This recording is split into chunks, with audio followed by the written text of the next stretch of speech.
tu te donnerais encore plus de valeur qu'à présent. Au nom de Jésus-Christ. Amen.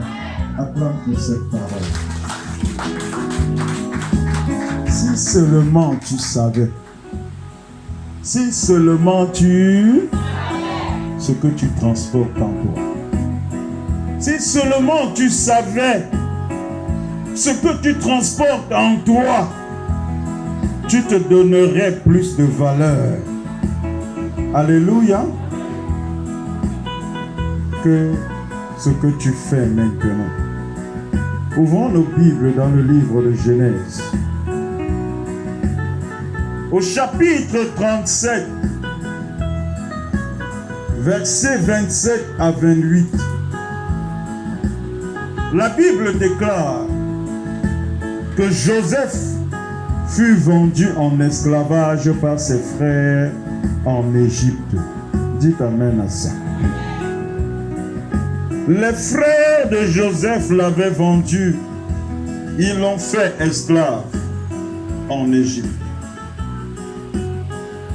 Normalement, bien-aimés, de par la condition d'esclave, Joseph était censé ne rien avoir qui lui appartienne. Est-ce que je parle à quelqu'un ici? De par sa condition d'esclave, Joseph était censé ne rien avoir qui lui appartient. Ni même sa propre vie n'était plus censée lui appartenir. Dites amen. Pourquoi? Parce qu'il avait été fait esclave. Je parle à quelqu'un ici. Et en plus, parce que Joseph était esclave, il n'était censé ne posséder aucun bien matériel qui soit à lui. Dis amen. Et pourtant, bien-aimé, bien que selon les principes du monde, on pouvait dire que Joseph n'a rien, mais selon les principes divins, c'est quelqu'un qui transportait un lourd héritage. Dis amen. Humainement, Joseph n'était considéré que comme un esclave. Parce que lorsqu'on regardait ses poches là, dans ses poches, il n'y avait rien. Bien matériel, il n'en avait pas. Est-ce que je parle à quelqu'un ici? Et à cause de cela, bien-aimé, selon le monde, on pouvait dire que Joseph n'a rien. Est-ce que je parle à quelqu'un ici? Or, si on regardait selon les principes divins, Joseph était en réalité une personne qui porte en elle un lourd héritage. Dis amen. Puisque Joseph avait en lui une semence, dites avec moi une semence. Une semence qui fait prospérer les hommes, mais également les activités des hommes. Est-ce que j'ai parlé à quelqu'un ici? Il avait donc cette semence en lui. Amen. Il avait cette semence en lui. Physiquement, à regarder Joseph, on pouvait le considérer comme un esclave. Mais celui qui a les yeux spirituels pouvait comprendre que Joseph transporte en lui quoi? Un long héritage.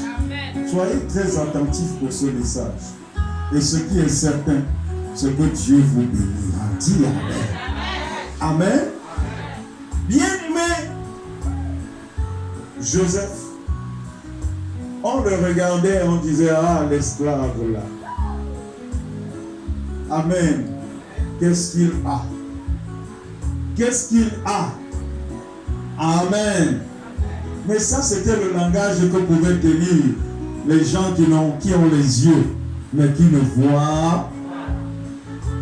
Mais ceux-là qui qui ont les yeux et qui voient bien savaient que Joseph transporte en lui un lourd héritage. Amen. À partir de cet exemple de Joseph, j'aimerais que tu comprennes, bien-aimé, que ta valeur réelle ne saurait se définir en fonction des biens matériels que tu as en possession ou que tu n'en as pas. Ça ne détermine en rien ta valeur. Dites Amen. Ta valeur ne saurait être définie en fonction des biens matériels que tu as ou en fonction des biens matériels que tu n'en as pas. Joseph physiquement était esclave. Est-ce que je parle à quelqu'un ici? Mais spirituellement, c'était une personne chargée. Je veux t'entendre dire chargée. Alléluia. Joseph était certes esclave. Quelqu'un qui en apparence n'avait rien. Probablement comme toi aujourd'hui. Amen. En apparence, les gens te regardent. Ceux qui ont les yeux et qui ne peuvent pas voir te considèrent comme quelqu'un qui n'a rien. Est-ce que je parle à quelqu'un ici? Joseph était esclave, certes. Quelqu'un qui en apparence n'avait rien.